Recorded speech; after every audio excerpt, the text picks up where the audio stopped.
scratches na nasa labas na yan, madaling remedyohan yan eh. Ang main concern talaga natin is yung mga kalawang sa ilalim.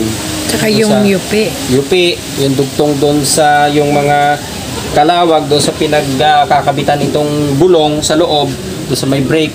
So kakainin na ng tuloy-tuloy ng kalawang yun eh. So medyo nakakalungkot lang kasi ang isinagot lang nila sa amin nung time na yan is aayusin lang yung mga nakita naming damage, which is napakarami. So papalitan, so yung alternator na may kalawang, yung compressor, yung starter may kalawang, yung mga tornilyo sa ilalim may mga kalawang. So napakarami ng damage. So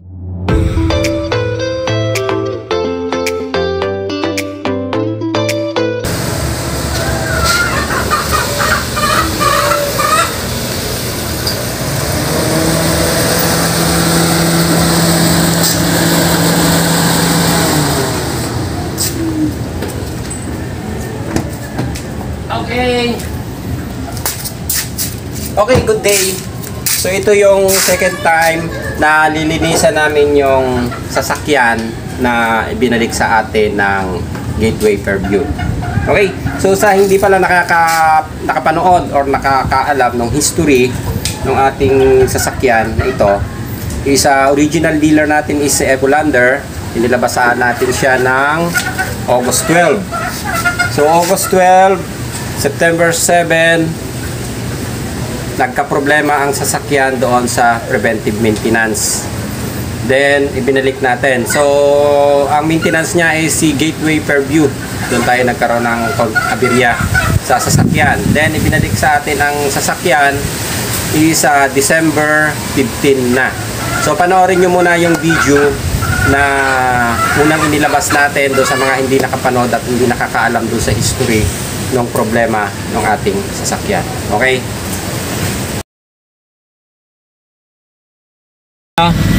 Naka-check ang langis niya oh. Babagong galing sa maintenance ito. Yan oh, nag-alarm yung langis niya, tapos tumiri kami dito sa kahabaan ng anong lugar to? Dangwa. Ayan, so may pasyente pa kami sa likuran. So kailangan naming makauwi. Ayan oh, pakita mo yung pasyente oh. So yung ginawa ng Mitsubishi oh. So ito, kapapasok lang ng maintenance natin. So pakita nito na wala kang mga sukat. Ayan oh. Sige, papasok kami doon kuya, pupunta kami. Ayan oh. Kami maintenance lang nito. Kapapasok lang ng maintenance. Alin ba yan? Ito yung resibo niyan. Ayan yung maintenance. Papalitan nyo ng unit to. Hindi natatagalan. Ayan yung date 9. Natuyuan siya ng langis. As in tuyo yung langis. September 4 lang siya. Ayan yung charge. Ayan, so ito tingnan nyo. Walang kalangis-langis, tuyong-tuyo papasok ulit. Pakita mo nga ito Ayan. Ayan walang kalangis-langis. Ulitin ko ulit baka sabihin nyo niloloko ko kayo. Ayan, ipapasok ko ayan. Ayan. Walang kalangis-langis wala Na said Said. Tuyong-tuyo. So ito yung langis na ilalagay natin muna kasi kailangan naming makauwi dahil may pasyente kami na kailangan iuwi. Wala rin kaming assistance na makuha sa Mitsubishi. Walang sumasagot sa hotline nila. Walang sumasagot sa hotline. Ayan. So tatanggalin muna natin. Kailangan kong lagyan to para makauwi kami. Kaya lang hindi ko alam. Sandali, i-check ko pala muna. Baka mamaya yung filter nito. Pasilip na ako ng filter din May filter yan. Kaso lang din lang nilagyan ng langis. Kasi kung walang filter yan, maglalangis ang gilid-gilid yan. Kaya nga malinis yung filter Malinis. Saan ba nakalagay filter nito? Dito ang gilid. Dito. Dito may. Ayan hindi ko yata may video na maayos. Yan. Makikita nyo to wala palang takip tumalsik. Sumaring hindi nila hinigpitan to. To. Nasa kamay ko na to. Yan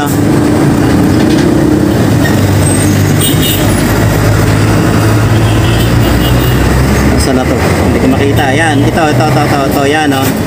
So medyo nasa ilalim ako kaya hindi gaano makita yan. Ito. Yan. Walang takip, so maaaring maluwag. Hindi nila hinigpitan ng maayos to. Oh, hindi to basta tatalsik eh. Oh. Ayan. So ayan. Tumalsik, wala yung pinakatakip nung langis. Ayan. Hindi ba tumalsik, Len? Negligence nila yan. Ayan. Negligence yan. Madidisgrasya pa kami nang wala sa oras nito. Ayan. So tanggal yung takip sa ilalim. Nakisuyo lang ako kay kuya na mahanapan ng takip. Ha? Maluwag? Patay. Luwag. Ano sukat yan? Ano ba yung machine shop? 17 na to eh. Hindi, maraming ano ron. Machine shop. Malayo ba kuya? Doon pa sa ano?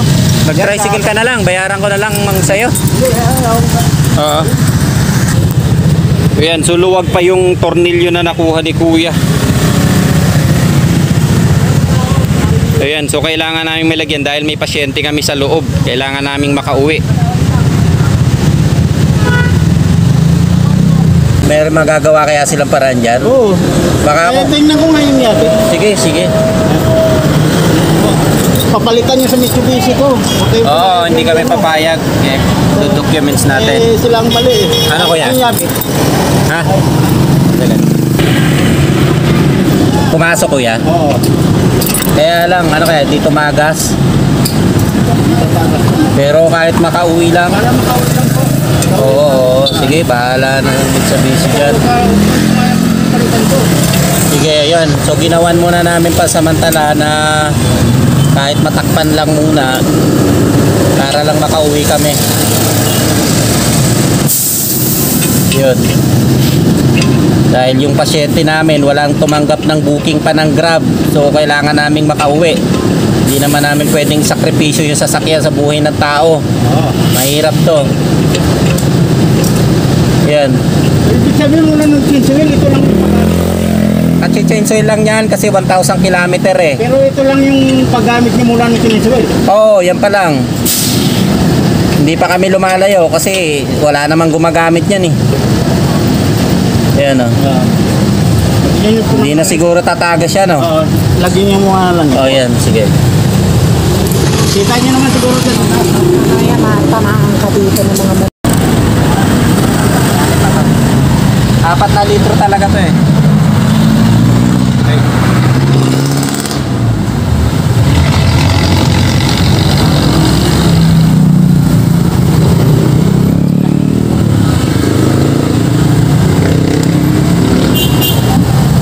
Natin ulit.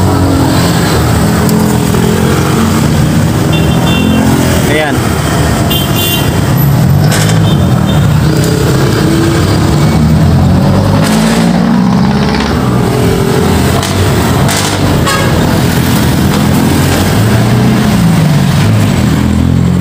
Ito na. Yan. Ayos na to. Hindi lang gaano makita sa video yan sa kamay ko. Yan, yung kanina tuyo-tuyo to. Tuyo-tuyo yung langis niya. Kasi nga, tumanggal yung takip.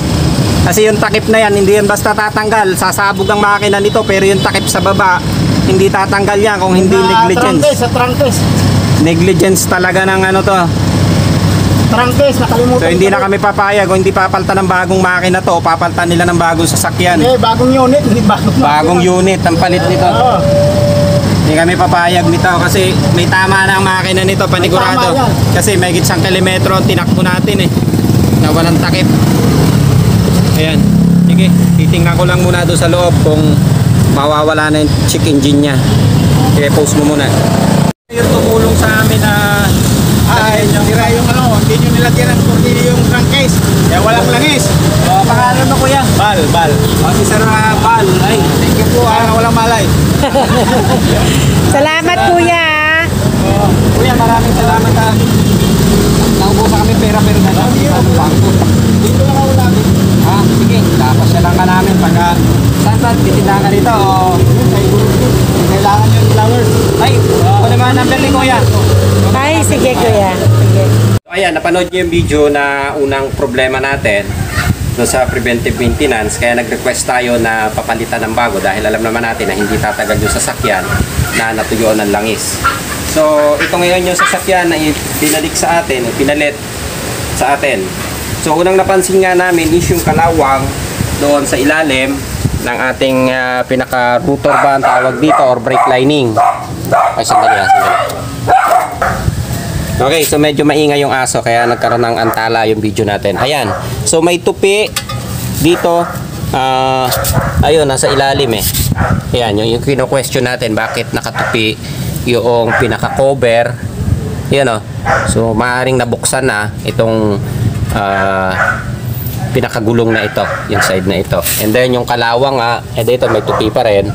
Then the second na nakita natin dito, yung mga kalawang sa ilalim, mamaya dutukutin ulit natin.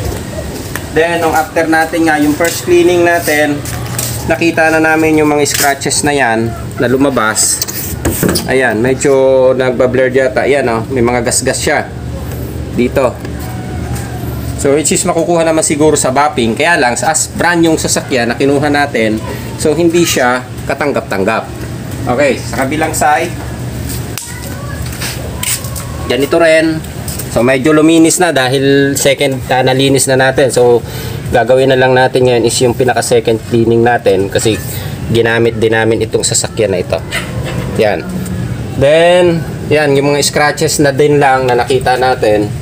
Then dito sa balik tayo sa makina, bukod doon sa scratches kasi na yan, yung problema doon sa makina. Okay, so unang napansin ko yung kalawang doon, ito. Yan, makikita nyo kalawang, which is hindi natin masasabing brand new talaga ang sasakyan kung may mga ganitong problema. Okay, so yan yung ikinu-question natin. The second is yung parang corrosion na nandito sa side na ito, and doon sa pinakababa halos hindi natin gaano makikita dahil nasa ilalim. Ayan, so makikita nyo yung kulay ng pagka-aluminum is ayan tingnan nyo ha. Ayan, so hindi yan natatanggal kahit dilinis na namin yan o pinunasan na namin, hindi siya natanggal. Then ito pa yung isang napansin namin, yung stick halatang nag-iba ng kulay, and yan may mga bakat na ng kamay na siguro na change oil na rin siya. Yan. Okay. So ito doon sa ating alternator, yung itsura dito sa side na ito. Ayan kung makikita nyo siya, may mga spot ng kalawang yan spot ng kalawang. Then yung pagka-aluminum itong ating alternator is makikita nyo hindi siya bago yan tingnan nyo, parang corrosion na hindi naman siya aluminum na mapapansin lang talaga na hindi siya bago. Then doon sa may part ng starter nasa ilalim, ayan, so hindi gaano din natin gaano makikita dahil nasa pinakailalim na siya, medyo madilim. Yung mga tornilyo niyan is may mga kalawang. Ayan, tingnan nyo ang itsura ng pagka aluminum o yung cover ng ating pinaka starter. Ayan ayan, so halataan nyo na hindi yan talagang masasabi natin as brand new. Siguro masasabi nating bago nga, 23 model, pero sa itsura is hindi siya pumasa sa quality. Nagtataka lang ako bakit ito ang unit na ibinigay sa atin. Okay, then dito sa mga I think engine support ang tawag yata dito. Ayan may mga spot ng kalawang. Ayan kalawang yan. Yan. Okay. Then dito sa loob ng engine, itong cover, ayan, tinanggal ko na. Tingnan niyo yung pagka ito, spot ng corrosion din. Pinunasan ko na ito nung nakaraang unang cleaning natin. Napunasan ko na yan. Then madumi. Sabi nila hindi daw nila yan binubuksan. Okay, so tanggapin natin na hindi nila binubuksan. Ayan, okay. Mamaya papasok ako sa ilalim. Total lilinisan ko naman, and para maipakita din natin, para maging fair lang tayo doon sa nilabas nating video kung bakit masama ang loob namin. Ayan, okay. So, papasok ako sa ilalim para maipakita yung mga tornilyuhan sa ilalim ulit. Okay, skip ako sa ilalim eh. Lumaki ako. Akin na cellphone. Pause mo muna. Okay, so nasa ilalim tayo ng sasakyan. Ito yung ginaganon ko is yung kalawang niya is hindi normal or hindi siya normal doon sa masasabi nating brand new car na binabayaran natin sa East West. Ayan oh. Ito, tingnan nyo. Yan. So, ang report nila, ang sinabi sa amin, ang update sa amin is aayusin lang yung mga nakita naming problema. So, which is sa dami ng problema na yan, yung kalawang na yan, so paano nila basta susolusyonan yan? Ano, pipinturahan lang. Okay, so lilipat ako sa kabila. Okay, so ito yung kabilang side ng gulong sa ilalim. Ayan o, so ganyan din siya. Which is hindi, ewan ko kung makikita nyo, silipin nyo siguro yung may mga brand new sasakyan kung may makikita kayong ganyan problema sa ilalim. Ayan o. Okay, so lahat halos yan, hindi ko lang may pakita na maayos kasi medyo dumidilim, nagbablur dito sa ilalim. Ayan, so makikita nyo ilalim na yan. Yan, kalawang yan. Okay, and then saan pa ba? Dito sa dugtungan ng tambucho na talagang halatang halata natin na kalawang. Ayan o.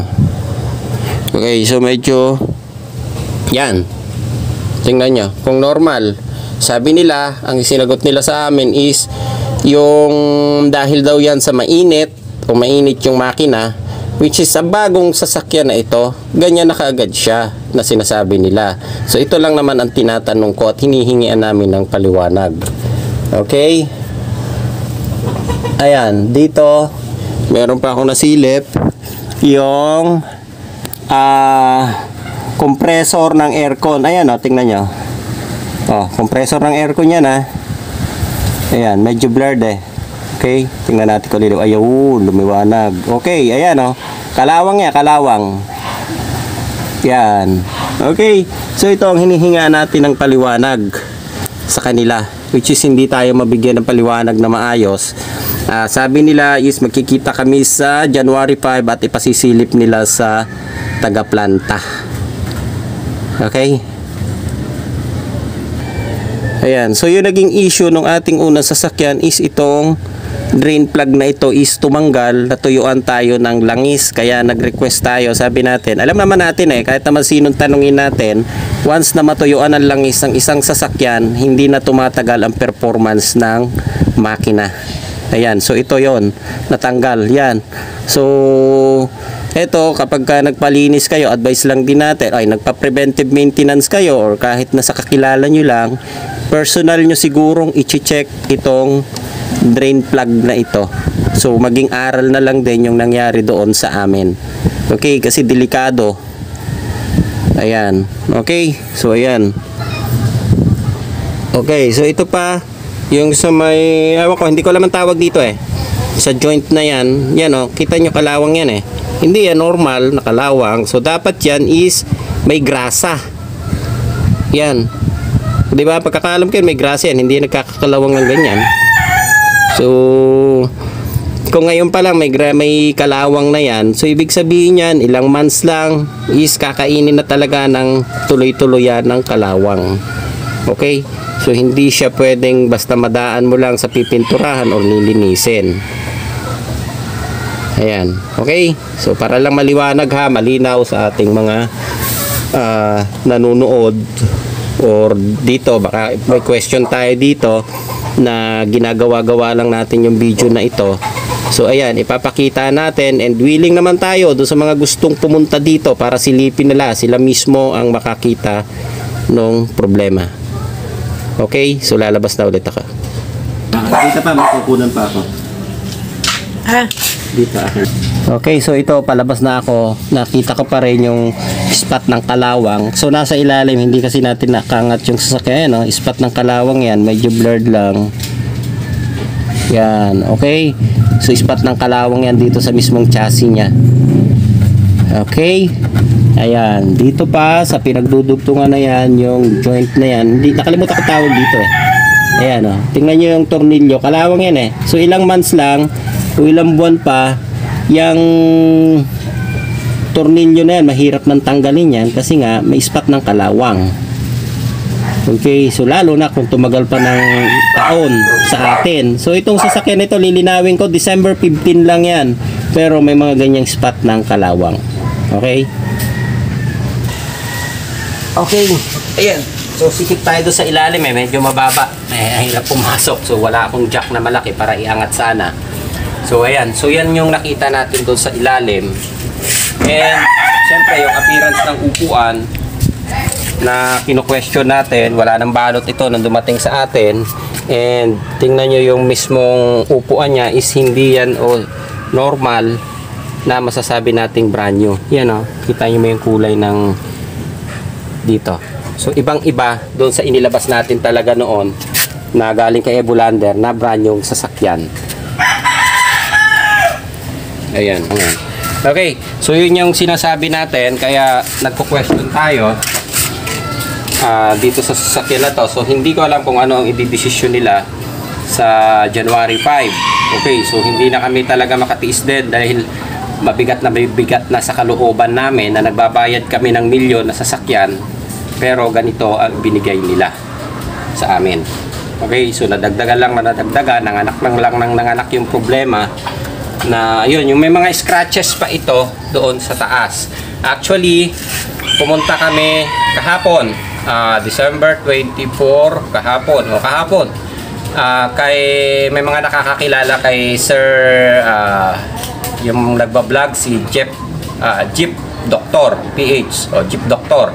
So hiningi lang namin, nakipag-usap kami, hiningi lang namin yung opinion niya kung itong ganito ba sasakyan na mga na-encounter niya is masasabi natin na brand new. Okay, so ang naging sagot niya sa atin is hindi. So makikita natin dito, maaring brand new sa papel o brand new makikita natin sa date is bago, pero yung isyong sasakyan sa atin is pasok sa reject unit. Okay, so reject unit siya or class B na tinatawag natin. Okay, hindi siya pumasa sa quality control. So ang pinagtataka ko lang, bakit yan yung ibinigay sa atin. Okay, so sa sitwasyon natin na ito, di pa tayo dito, medyo mahangin eh. Ayan. Okay, so sa sitwasyon natin na ito, hindi ko kino-question ang quality ng sasakyan, ang ganda at performance ng sasakyan. So hindi, wala tayong kino-question dyan. Sa Expander, sa Mitsubishi, hindi sa naninira tayo, hindi natin sinisiraan si Mitsubishi. And maayos, maganda talaga ang sasakyan nila, maganda ang performance. So ang kino-question natin dito ngayon ay bakit kami nire-releasean ng ganitong sasakyan? Bakit binibigay? So kawawa ang consumer. Kawawa. So alam ko hindi ito alam mismo ng top management ng Mitsubishi. Okay? So hindi sila magre-release ng ganitong klaseng sasakyan na pababayaran. Okay? Maingay yung manok namin. Na pababayaran ng brand new. Okay? So kino-question lang ulit natin. Kinaklaro lang natin ha. Wala akong question sa performance ng sasakyan. Wala akong question sa ganda o sa sasakyan ng Mitsubishi. Okay, maingay yung manok. Saglit ha. Ang kino-question natin dito is yung mga tao na dealer or nagpapass brake ng mga ganitong klaseng sasakyan. So dapat dinadaan nila mismo sa kanilang maintenance. May ngayong manok sumasabay sa atin. Ayan. So yun ang kino-question natin. Bakit nila o bakit sila basta-basta magre-release ng ganitong sasakyan na hindi nila idinaan sa kanilang quality control. Okay? Ayun. So dun lang. Mamaya ipapakita ko ulit sa inyo after nating malinisan yung sasakyan. Ayan, tata ko muna. Maingay kasi dito sa amin, may mga manok, kaya pagpasensyahan nyo yung video natin. Ayan. So, unang nakita talaga ni Jeep Doctor, nung pinakita lang natin yung sasakyan, is yung appearance nga. Unang niyang napansin, yung mga scratches. And, inakit niya ito kahapon sa taas. Dito. sinilip niya is may mga scratches din sa taas o ayan, sa gilid. Dito meron pa rin tayong nakita. Ayan o. May mga scratches. Ayan. Then dito sa likod,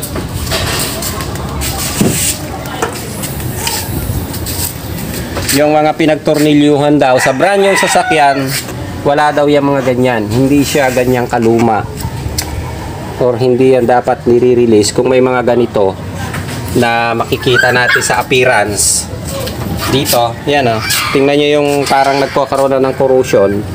Dito, sa may baba na ito. Baba mo. Adjust ka ng konti. Mas maliw. Yan o. Tingnan nyo. Parang may mga mag-i-spot na ng kalawang or corrosion. Yan. Meron na. So, sa brand new sasakyan daw, wala yan. So, alam din naman natin kahit hindi tayo masabing eksperto pagdating sa sasakyan. So, alam din naman namin. Kaya humingi kami ng opinion doon sa mas expert sa atin. Sila na ang nagsabi niyan. Dito meron din siyang nakapa. Actually hindi ko nakita, siya nakakapa yun o. Meron. Sabi niya yan o, may mga damage.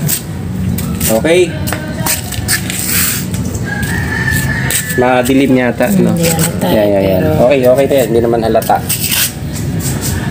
Yan, yaman na. Okay na yan. Ayan. So ito ang overall na dito sa labas pala. Okay, so naipakita naman natin yan. Itong mga brake lining ay brake na ito, brake drum. Brake drum yata tawag dyan. Hindi ko alam. Hindi ako expert pagdating sa ganyan. So may mga spot na rin siya na kalawak. Ayan. Okay na. Dito na tayo. Ayan. So after nating malinisan siguro, pakita ko ulit sa inyo. So nung na-receive namin pala ang unit, laruhin lang natin din. Nung ma-receive namin ang unit na ito is hapon ng... Saglit Okay, so medyo maingay yung aso namin. Ayan, kaklaruhin ko lang ha. Nung na-receive namin ang sasakyan is December 15 ng hapon. Around 5 o'clock na. Dumating sila dito, so hindi ko na-check yung sasakyan. So ito lang talaga yung dapat na, ano bang tawag dyan? Yung aral na rin sa inyo. So dapat talaga check nyo muna lahat ng appearance bago kayo pumirma ng mga dokumento. So ang nangyari doon sa amin, dahil sa sobrang tiwala namin na ibibigay ng maayos ni Gateway Fairview yung ating problema, dahil sabi ko nga, tatanggapin na namin yung loss namin na 3 buwan sa bangko. Sagot na namin, wala nang problema, pati yung danyos, yung nalagay kami sa critical na kondisyon, yung time na masira ang sasakyan, is hindi na namin yan i-question, basta siguraduhin nyo lang maayos yung sasakyan na ibibigay nyo sa amin. So tapos na sana tayo dyan. Hindi ko lang maulubos maisip bakit yung sasakyan bago ipinadala sa amin is hindi nila idinaan sa quality control nila, or hindi nila i-chinek, or hindi man lang nila nilinisan yung sasakyan. Okay, let me tao yan. Sige, okay, so marami naghahanap sa atin yata sa labas, namamas ko. Ayan, so yun lang ang naging question namin. Then, kinabukasan to siguro around 9 o'clock, inireport na kagad namin. Mayroon tayong email sa kanila at saka Viber na. So pinakita na namin yung mga problema. And then, siguro mga around 2 o'clock ng hapon ng December 16. Yun lang, December 16 na pumunta dito yung general manager ng Gateway Fairview, pumunta yung service manager and yung warranty service nila, pumunta rin dito sa amin para masilip yung sasakyan. Which siya pinapaliwanag nga nila sa atin is dahil daw sa baka nabasa doon sa barko or something na nagkaroon ng reaction yung mga aluminum at saka bakal, yung metal, kaya nagkaroon ng kalawang. So ang aking tinatanong dito is bakit hindi nyo chinek?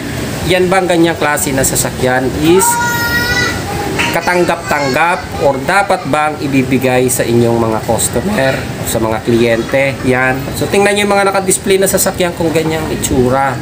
So brand new ang binili nating sasakyan. Kung hindi nagka-problema, hindi naman namin ibabalik yung isa. So bakit nyo papalitan ng ganito na halos hindi na pumasa sa quality? So sabi ko nga, maganda pa yung mga sasakyan na inilalabas doon sa mga hatak sa bako compare dito sa sasakyan na ito. Okay, so para maging fair din tayo, yung mga gustong pumunta dito sa amin, silipin nyo yung itsura ng sasakyan. Balik tayo, mainit dito. Ayan. Okay? So, silipin nyo yung itsura ng sasakyan mismo. Kayo mismo. Yun nga yung hamon ko sa kanila doon sa mismong manager ng Gateway. Sabi ko, ma'am, ikaw mismo pumunta o ako mismo dadalhin ko yung sasakyan sa'yo. Ikaw ang tumingin, tingnan mo kung karapat-dapat talaga na ibigay ito sa amin or papasabayan sa quality ng sasakyan sa inyo. Kaya sabi namin, yung pwesto namin, ilagay nyo sa pwesto nyo. Diba? O pwesto nyo, kayo, malabo yata yung explanation ko. Ilagay nyo Palit yung tayo sa sitwasyon. yung no? sitwasyon, kayo ang nasa sitwasyon namin. Yan. Wala kami, kasi kung tutusin natin, ang Gateway is isa sa pinakamalaking car dealer sa Pilipinas. Isa sila sa pinakamalaki. So kami, ano lang ba kami? Simpleng mamamayang Pilipino lang. Pero siguro, pagdating doon, bahala na abogado dyan sa kanila, siguro yan ang magiging katwiran nyo. So sa amin, ano ba, paano kami kukuha ng abogado, paano kami magbabayad? So mas lalaki ang loss namin. Kaya ang naging kakampi ko nga kayo, mga nanonood, nasa social, nandito, yung mga subscriber natin, yan. So sa kanyo kami humuhugot ng lakas ng loob din.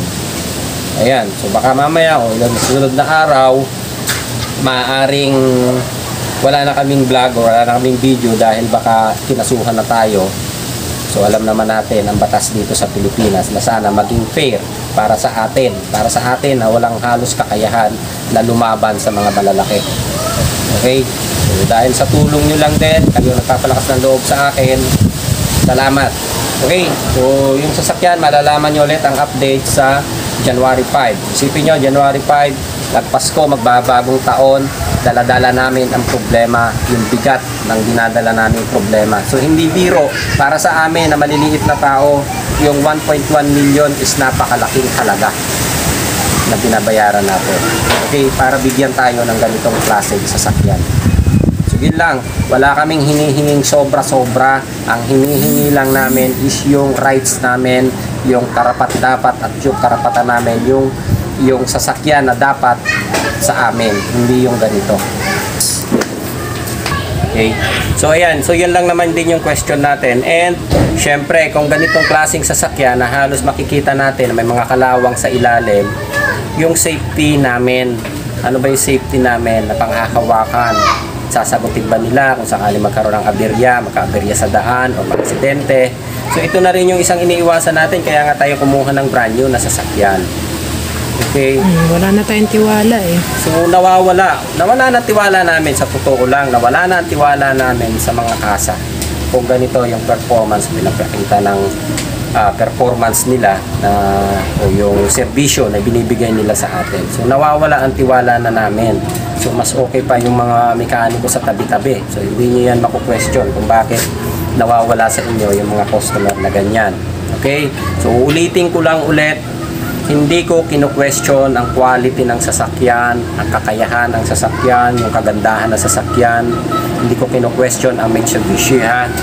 Ang kinu-question namin dito, yung mga dealer nyo, yung mga service center nyo. Bakit ganito ang ginagawa nila sa mga kliyente nila o customer nila na hindi tama. Okay?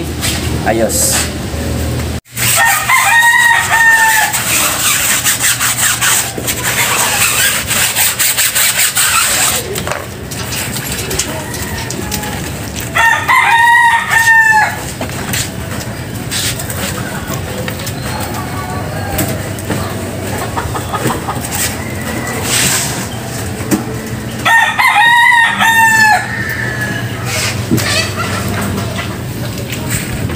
Okay, so tapos na nating i-washing yung body.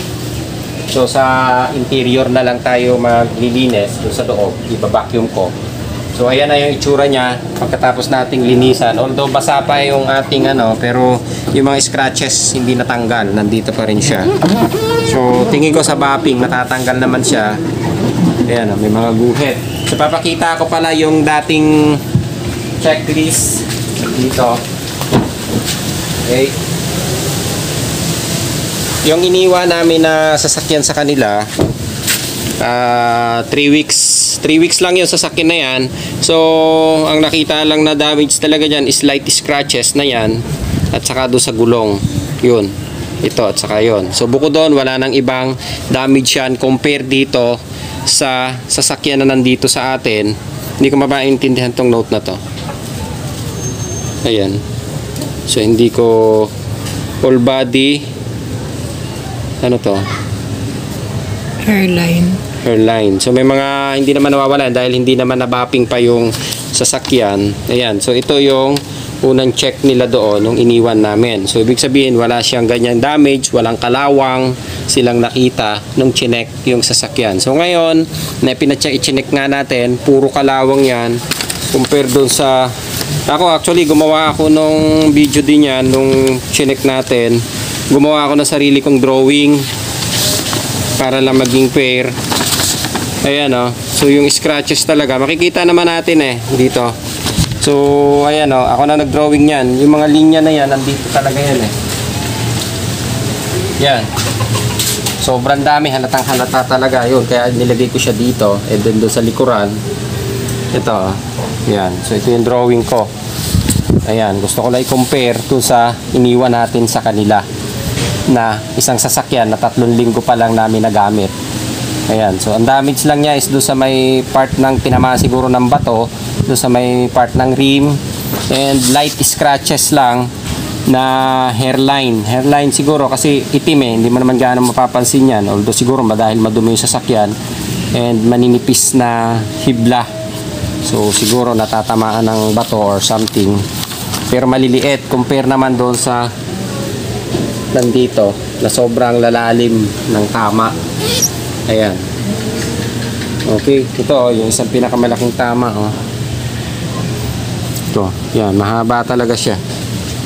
Yan, medyo kumintab na siya ngayon dahil nilinis na natin. Dami, no? Yan, so marami talaga siyang damage. So ang pinakamalungkot yan kasi yung scratches na nasa labas na yan, madaling remedyohan yan Ang main concern talaga natin is yung mga kalawang sa ilalim. Tsaka yung yupi. Yung dugtong doon sa yung mga kalawag doon sa pinagkakabitan nitong bulong sa loob, doon sa may brake.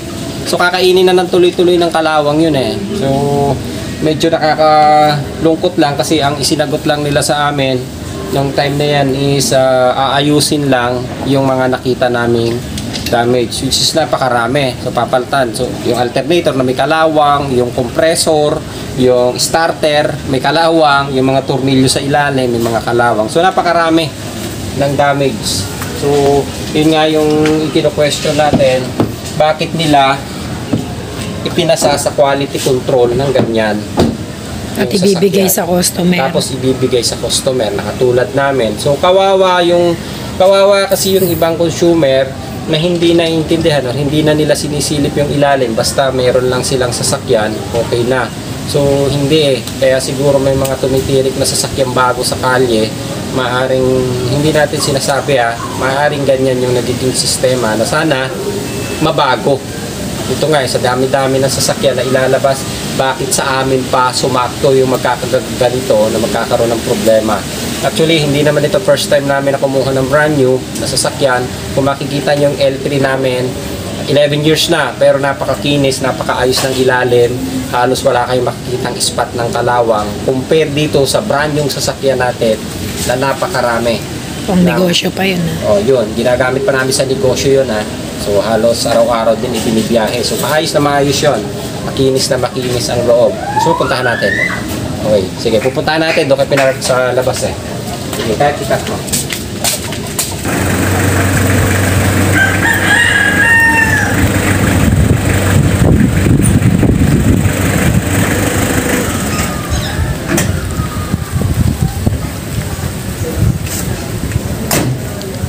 So ito yung L3 namin. Kaya sabi ko sa inyo, hindi ko kino-question ang performance at ganda ng L3 ng Mitsubishi dahil mismo ang gamit namin is Mitsubishi. So talagang nataon lang sa amin yung problema na ganito. Ayan, so pakita ko sa inyo, tingnan nyo yan 11 years na yan. 2013 model to. So halos pumatakas ako dito, pakita ko yung makina. Ayan So kahit ang loob nito napakalinis. So isinare ko lang ganito kami kaalaga sa sasakyan. Ayan oh. So 2013 model ito. So, ganito siya kalinis pa. Na-share ko lang Okay. Bubuksan ko lang yung makina para kita nyo. Ayan. Tingnan nyo yung kaloob-looban ng makina nito. Ayan. So, ganyan pang kalinis ang makina namin. Ayan. So, makikita nyo. Okay. So, sinare ko lang yan para makita nyo. And sabi ko nga, hindi ko kino-question ang Mitsubishi Motors. Ang kino-question natin is yung mga kumpanya na pera ang inuuna. Yung para kumita ng mas malaki, ewan ko kung bakit nagiging ganito. Yung kapwa mo Pilipino pa ang naglalaglag sa'yo. Ayan, so kahit tingnan nyo yung likuran nito, pasilip ko na rin doon sa likod. Sige, atras ka. Ayan. Ayos yan. Kahit sa likod, ayan, ang aircon yan is good condition. Ayan, maliban doon sa mga upuan natin na medyo nasira na. Ayan. Okay, so ayos na tayo. Sinare ko lang, pinakita ko lang. Ayan, tingnan nyo naman doon sa part, kahit doon sa gulong namin na L3, 2013 model yan Yung loob niyan, halos hindi nyo makitaan ng kalawang yan. Ilang beses na naming isinabak sa bahayan. Kahit doon sa pangilalim yan, halos walang kalawang yan. Mapwera doon sa mga tornilyo talaga na syempre nagamit sa sobrang tagal na. So walang mga kalakalawang yan kayong makikita. Walang yupi. Wala ding yupi. Compare doon sa brand yung sasakyan natin na yun. Okay? Kaya nagtataka kami bakit ganon. Ayan. Okay na tayo. Ayos na tayo dito. Ayan. Tingnan nyo harap, appearance. So ito pinapalitan ko lang to ng pintura sa ilalim kasi common kasi na parehas puti taas. So nalilito ako minsan pag may nakasabay akong sasakyan sa parking, kaya pinalagyan ko ng kulay na black sa ilalim. Ayan, so makikita niya makinis na makinis siya.